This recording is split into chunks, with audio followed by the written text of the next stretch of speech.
एक सन की राजा हर रोज सुबह अपनी रानी को खड़ी कर उसकी नथ में से 100 तीर निकालता और पूछता, है कोई इस धरती पर मेरे जैसा और कोई भी वीर मर्द? रानी बेचारी कहती कि नहीं महाराज, आप जैसा वीर पुरुष और कोई नहीं। समय बीता। एक बार रानी की माँ रानी से मिलने आई। जब उसने रानी की हालत देखी तो उसकी आंखों में पानी आ गया। बोली, बेटी ये कैसी हालत बना रखी है, बिल्कुल सूखी लकड़ी के समान हो गई हो। तुम्हें कोई बीमारी है, कोई दुख दे रहा है, या फिर तुम्हें समय से रोटी नहीं मिल रही? आखिर बात क्या है? अब रानी कैसे अपनी माँ को अपना दुख बताती कि राजा हर रोज सुबह उसे खड़ी कर उसकी नथ में से 100 तीर निकालता है। हर तीर में उसका कलेजा बाहर आने को हो जाता है। अगर वो जरा सी भी हिली या राजा जरा सा भी चुका तो प्राण गए। पर जब माँ ने बार बार दबाव देकर रानी से पूछा, तब रानी बोली, क्या बताऊं माँ, किसी चीज की कोई कमी नहीं, अन्न का भंडार भरा हुआ है, पीने को अच्छा पानी है। तो फिर बात क्या है बेटी? माँ ने इस बार जब रानी का हाथ पकड़ अत्यंत रुदन स्वर में पूछा तो रानी टूट गई और अपनी वेदना प्रकट करते हुए कहा, माँ तुम्हारे जमाई राजा मेरी नाक की नथ में से 100 तीर निकालते हैं, जिससे मेरा हृदय थर थर कांपता है। मेरी तरफ आता हुआ हर तीर मुझे अपनी जिंदगी का आखिरी तीर प्रतीत होता है। यही बात मुझे हर समय अंदर ही अंदर खाए जाती है कि आज तेरा आखिरी दिन है, आज तेरा आखिरी दिन है। बस माँ, इसी चिंता के कारण कुछ भी खाना पीना मेरे हलक से नीचे नहीं उतरता। रानी की माँ ने हैरान होते हुए कहा, ये तुम क्या कह रही हो बेटी, ये कब हुआ? रानी बोली, माँ ये मत पूछो कब हुआ, ये पूछो कब नहीं हुआ। राजा हर रोज सुबह मुझे खड़ी करके सबसे पहले मेरी नथ में से 100 तीर निकालते हैं, उसके बाद ही अपना दिन शुरू करते हैं। बोली, कुछ बोलते भी हैं? रानी बोली, हाँ माँ कहते हैं। है इस धरती पर मेरे जैसा कोई और मर्द? रानी की माँ कुछ सोचते हुए बोली, बेटी चिंता मत कर, कल वो जब ऐसा पूछे तो कह देना, दुनिया में मर्द बहुत, घर नहीं तो बाहर बहुत, घर से बाहर निकलो शेर को स्वा शेर बहुत। इतना कह रानी की माँ अपनी बेटी से विदाई ले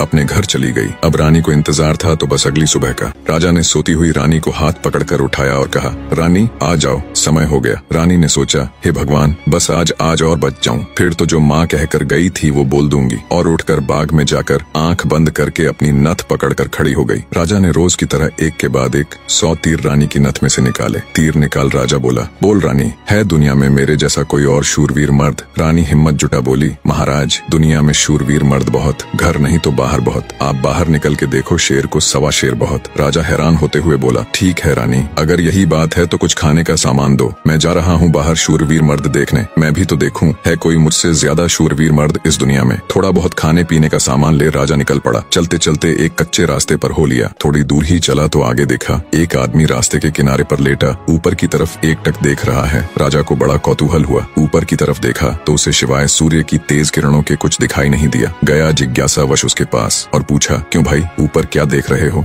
काणे आदमी ने कहा, इंद्र के अखाड़े में परियों का नाच हो रहा है, वो देख रहा हूँ। राजा ने एक बार फिर से ऊपर देखा पर उसे कुछ दिखाई न दिया तो उसका आश्चर्य बढ़ गया। काणे आदमी ने ऊपर की तरफ ध्यान लगाए लगाए राजा से पूछा, तुम कौन हो भाई और कहाँ जा रहे हो? राजा बोला, मैं मालवा का राजा उत्पल राज हूँ, मैं दुनिया में शूरवीर मर्द देखने जा रहा हूँ। काणे को बड़ा कौतुक हुआ। बोला, तो थोड़ी देर मेरी प्रतीक्षा करो भाई। नाचते नाचते एक परी की पाजेब टूट गई है, वो नीचे गिरने वाली है, बस उसको लेकर मैं भी तुम्हारे साथ शूरवीर मर्द देखने चलूंगा। कुछ ही देर में आकाश से छम की आवाज से एक पाजेब नीचे आ गिरी। काणे ने उसे उठाया और जेब में रख लिया और बोला, अब चलो भाई मर्द देखने। मर्द कैसे होते हैं मैं भी तो देखूं। राजा के आश्चर्य की कोई सीमा नहीं थी। उसका अहंकार तो यही नष्ट हो चुका था, उसकी हवाइयां उड़ चुकी थीं। सोचा कि तू तो रानी की नथ से तीर निकाल अपने आप को सबसे बड़ा मर्द समझता था, तेरे से ज्यादा तो ये काणा है। एक आंख से अंधा होते हुए भी इंद्र के अखाड़े में क्या हो रहा है देख लेता है। अब राजा और काणा आदमी दोनों एक साथ चल पड़े मर्द देखने। राजा और काणा आदमी अभी कुछ दूर ही चले थे। आगे एक नौजवान व्यक्ति धनुष बाण लिए किसी की प्रतीक्षा में बैठा था। राजा ने उससे भी पूछ लिया, क्यों भाई कैसे बैठे हो? व्यक्ति बोला, अपने दोस्त का इंतजार कर रहा हूँ। राजा बोला, कहाँ है तुम्हारा दोस्त? व्यक्ति बोला, मैंने 100 कोस पर तीर मारा है, उसे लेने के लिए गया है। इतना सुनना था कि राजा के पैरों नीचे से जमीन खिसक गई। कहानी को बीच में रोक आपकी जानकारी के लिए बता दूं, पुराने समय में दूरी मापने के लिए किलोमीटर या मीटर नहीं बल्कि तब के लोग कोसों के द्वारा ही दूरी को मापते थे। उस समय के एक कोस का मतलब आज के लगभग 3 किलोमीटर है। तो नौजवान व्यक्ति ने राजा और काणे आदमी से पूछा, तुम लोग कहाँ जा रहे हो? काणे ने कहा, मर्द देखने। उत्सुकतावश नौजवान ने कहा, तो भाई हम भी चलेंगे तुम्हारे साथ मर्द देखने, बस थोड़ा इंतजार करो, मेरा दोस्त अभी मेरा तीर लेकर आता ही होगा। राजा बोला, 100 कोस से आज ही थोड़े ना आ जाएगा, उसे तो कई दिन लगेंगे। नौजवान ने मुस्कुराते हुए कहा, नहीं मान्यवर, उसे 100 कोस से जाने और आने में सिर्फ 1 घंटा लगता है। थोड़ी ही देर में एक लंगड़ा व्यक्ति नौजवान के द्वारा छोड़ा हुआ तीर हाथ में लेकर आता है। अब राजा को काटो तो खून नहीं।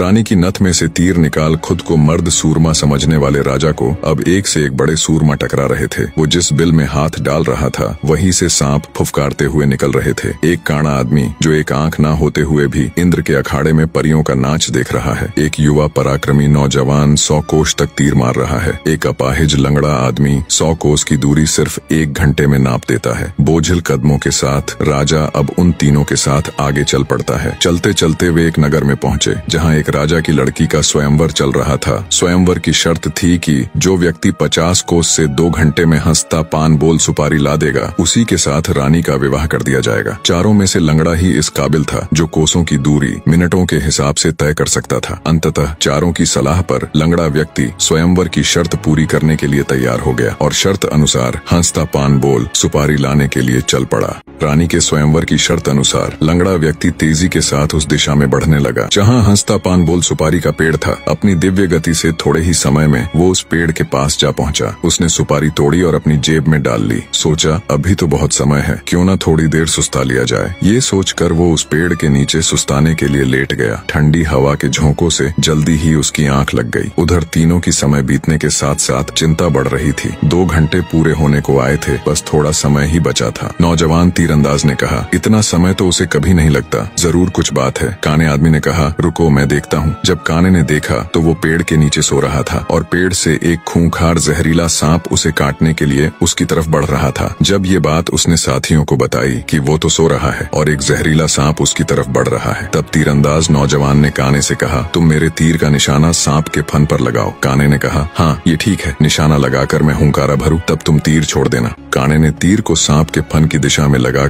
जैसे ही हूं कहा, तीरंदाज ने तीर छोड़ दिया। तीर सीधा जाकर सांप के फन पर लगा और धड़ाक की आवाज के साथ सांप नीचे गिर गया। आवाज सुन लंगड़ा आदमी हड़बड़ाहट के साथ उठकर बैठ गया। देखा तो एक जहरीला सांप उसके पास मरा पड़ा है और उसके दोस्त का तीर सांप को लगा हुआ है। सारा माजरा समझते उसे देर न लगी। वो दिव्य गति से नगर की ओर दौड़ा। समय रहते वो हंसता पान बोल सुपारी लेकर राजमहल पहुंच गया। अब समस्या ये थी कि राजकुमारी पर असली हक किसका है। राजा अगर घर से मर्द देखने नहीं चलता तो ये सारा किस्सा ही शुरू नहीं होता। काना अगर अपनी दिव्य दृष्टि से देखकर लंगड़े व्यक्ति को सांप से नहीं बचाता तो राजकुमारी के स्वयंवर की शर्त कैसे पूरी होती। नौजवान तीरंदाज के पास 100 कोस तीर चलाने की क्षमता न होती तो भी उसके मित्र को सांप डस लेता और शर्त पूरी नहीं होती। लंगड़े व्यक्ति के पास दिव्य गति न होती तो भी राजकुमारी स्वयंवर की शर्त पूरी न होती। राजकुमारी का पति कौन होगा? जब इसके ऊपर उनमें आपस में सलाह मशवरा हुआ तो राजा को ही चुना गया, क्योंकि ये सारी कहानी ही उससे शुरू हुई थी। पर राजा ने अपनी सारी बीती बात बता कहा, मैं पहले से ही शादीशुदा हूँ, इसलिए मैं राजकुमारी से शादी करूँ इसका सवाल ही पैदा नहीं होता। मैं तो तुम सबका शुक्रगुजार हूँ मेरा खोखला वहम तोड़ने के लिए। काने ने कहा, मैं तो इंद्र के अखाड़े में अपनी परियों के साथ ही खुश हूँ और वैसे भी मेरे दिन अब उस ऊपर वाले को याद करने के हैं। बारी आई युवा तीरंदाज की। उसने अपने मित्र से कहा, मित्र राजकुमारी के साथ तुम्हारा विवाह होना चाहिए, क्योंकि तुमने ही स्वयंवर की शर्त का सीधा पालन किया और राजमहल में शर्त अनुसार हंसता पान बोल सुपारी लेकर आए। इसलिए शर्त के दृष्टिकोण से देखें तो राजकुमारी पर तुम्हारा ही हक बनता है। तीरंदाज की बात सबको सही लगी और सबने सहर्ष सहमति जताई। लंगड़े व्यक्ति के साथ राजकुमारी का विवाह हो जाता है। सभी बहुत खुश थे। राजा सभी को अपने राज्य आने का निमंत्रण दे खुशी खुशी उनसे विदा लेते हैं। अपने मन में वो अब कभी रानी के साथ दुर्व्यवहार न करने की शपथ लेते हैं।